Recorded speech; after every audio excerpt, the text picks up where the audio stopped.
unang siglo ng ating henerasyon, ang mundo ay ginawa ng sagana sa lahat ng pangangailangan ng isang tao.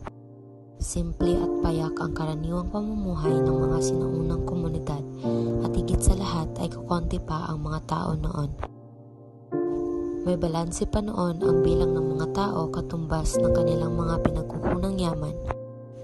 Ito ang kadahilanan kung bakit ang buhay noon ay sadyang masagana at matiwasay.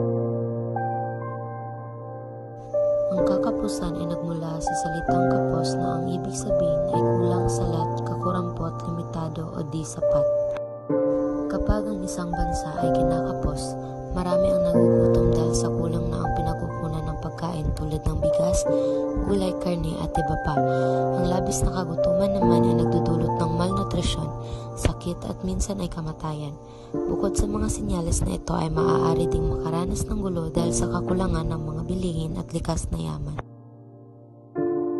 Nauuri ang ating bansa bilang isang agrikulturang lugar, pero ang masaklap na patuloy pa rin tayong umaangkat ng bigas mula sa karatig bansa ng Asya. May iba't ibang aspeto kung bakit may kakapusan ng bigas sa atin. Isa dito ay ang pagkakaroon ng kartel. Tinatago ng mga dambuhalang kapitalista ang mga produkto para magkaroon ng kakapusan at tumaas ang presyo. Pangalawa ay ang paliit na espasyo ng sakahan. Karamihan sa mga palayan ay ginawa ng mga mall, factory o di kaya'y mga subdivision. Dahil dito, nararanasan natin ang kakapusan. Maraming mga tao ang umaasa lamang sa gobyerno dahil sa kawalan ng trabaho, pagtaas ng presyo ng mga bilihin, at iba pa. Pero kahit na mayroong gobyerno, bakit hindi pa rin natin masusolusyonan ang kakapusan? Ito ay sa kadahilan ng maraming mga tao ang inuuna ang kanilang kagustuhan kaysa sa mga pangangailangan. Paano nga ba natin masusolusyonan ang kakapusan? Yan ay matutuklasan natin ngayon sa pamamagitan ng pakikinig sa 3 taong aming nakapanayam. Ano pag kanang kuan pagsolusyon sa imong kanang kawadon? So mangita tagpaagi para magkuan jud na masulbad na to atong mga problema. Unsa na pamaagi jud?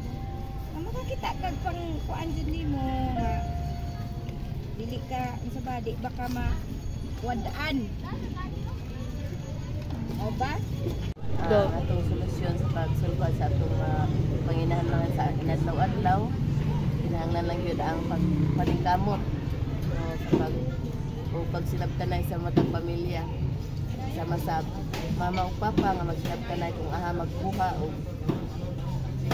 o aha ta mangita o atong ipamahaw o paniot o panihapon. Sa kaaginan sa inyo pagsulbad o pagsolusyon sa inyong kawadon sa mga pagkinahanglan sa pag-adlaw. Mangitag trabaho kaya aron naa kay makitang kwarta na masulbad imong mga kinahanglanon. Yeah! Ikaw, paano mo masusolusyonan ang kakapusan?